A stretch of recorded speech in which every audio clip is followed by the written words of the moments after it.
ಐತಿಹಾಸಿಕ ಪಂಪಾ ಸರೋವರದಲ್ಲಿ ಮತ್ತೆ ಕಳ್ಳತನ ಆಗ್ಬಿಟ್ಟಿದೆ. ಶ್ರೀ ವಿಜಯಲಕ್ಷ್ಮಿ ದೇವಸ್ಥಾನದಲ್ಲಿ ಕಳ್ಳತನ ಆಗಿರೋದು 1.5 ಕೆಜಿ ತೂಕದ ಪ್ರಭಾವಳಿ ಹಾಗೂ ದೇವಿಯ ಪಾದುಕೆಯನ್ನ ಕಿಡಿಗೇಡಿಗಳು ಕಳ್ಳತನ ಮಾಡಿದ್ದಾರೆ.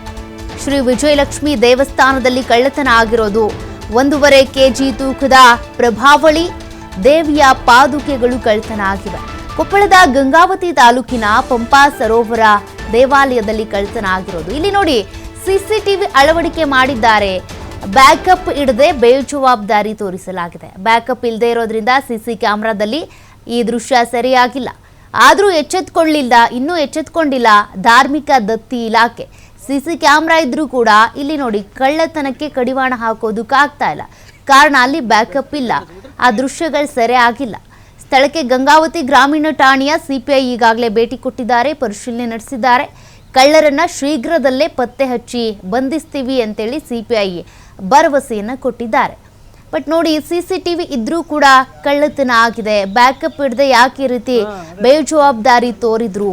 ಧಾರ್ಮಿಕ ದತ್ತಿ ಇಲಾಖೆಯ ವಿರುದ್ಧ ಕೂಡ ಕೇಳ್ಬರ್ತಾ ಇರುವಂತ ಆರೋಪ ಇದು. ಐತಿಹಾಸಿಕ ಪಂಪಾ ಸರೋವರದಲ್ಲಿ ಶ್ರೀ ವಿಜಯಲಕ್ಷ್ಮಿ ದೇವಸ್ಥಾನದಲ್ಲಿ ದೇವಿಯ ಪಾದುಕೆ ಹಾಗೂ ಪ್ರಭಾವಳಿಯನ್ನ ಕಳ್ಳತನ ಮಾಡ್ಕೊಂಡು ಹೋಗಿದ್ದಾರೆ.